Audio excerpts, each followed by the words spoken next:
പാലക്കാട് കുളപ്പള്ളി സംസ്ഥാന പാതയിൽ കാറും ബൈക്കും കൂട്ടിയിടിച്ച് ബൈക്ക് യാത്രികന് പരുക്കേറ്റു.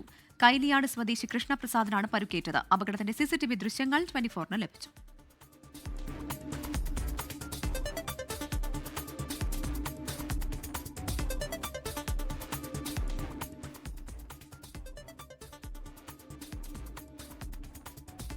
ശ്രീജിത്ത് ശ്രീകുമാരൻ വിവരങ്ങളുമായി ചേരുകയാണ് പാലക്കാട് നിന്ന്. ശ്രീജിത്ത്, കാറും ബൈക്കും കൂട്ടിയിടിച്ചുണ്ടായ അപകടത്തിന്റെ വളരെ വ്യക്തമായ സിസിടിവി ദൃശ്യങ്ങളാണ് ഇപ്പോൾ നമ്മൾ പ്രേക്ഷകരിലേക്ക് എത്തിച്ചത്. ഈ ബൈക്ക് യാത്രികന്റെ പരുക്ക് എത്രത്തോളം ഗുരുതരമാണ്?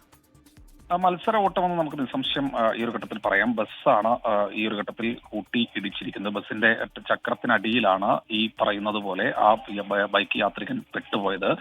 പരിക്ക് ഗുരുതരമല്ലെങ്കിലും കാലിന് ഒടിവ് സംഭവിച്ചിട്ടുണ്ട് ഈ കൃഷ്ണപ്രസാദിന്റെ എന്നാണ് മനസ്സിലാക്കുന്നത്. CCTV ദൃശ്യങ്ങളാണ് നമ്മൾ ഇപ്പോൾ എക്സ്ക്ലൂസീവായി പ്രേക്ഷകരുടെ മുൻപിലേക്ക് എത്തിക്കുന്നത്. ആ മേഖലയിൽ സാധാരണ വൈകുന്നേരങ്ങളിൽ ഉണ്ടാകാറുണ്ട്, ഈ ബസ്സുകൾ തമ്മിലുള്ള മത്സരയോട്ടം സാധാരണ ഉണ്ടാകാറുണ്ട്. സ്വാഭാവികമായ ആ മത്സരയോട്ടത്തിന്റെ ഭാഗമായി തന്നെയാണ് ഈ അപകടമെന്ന് സംശയം പറയാം. ഭാഗ്യം കൊണ്ട് മാത്രമാണ് ജീവൻ രക്ഷപ്പെട്ടതെന്നാണ് നാട്ടുകാർ പറയുന്നത്. പെട്ടെന്ന് തന്നെ കൃഷ്ണപ്രസാദിനെ പണിയംകുളത്തെ ആശുപത്രിയിലേക്ക് മാറ്റാനായി. എന്തായാലും കാലിനാണ് പരിക്കേറ്റിട്ടുള്ളത്. ബസ് എന്തായാലും പോലീസ് ഇപ്പോൾ കസ്റ്റഡിയിൽ എടുത്തിട്ടുണ്ട്. നിയമപരമായ നടപടികളിലേക്ക് നീങ്ങുമെന്നാണ് പോലീസ് അറിയിച്ചിട്ടുള്ളത്.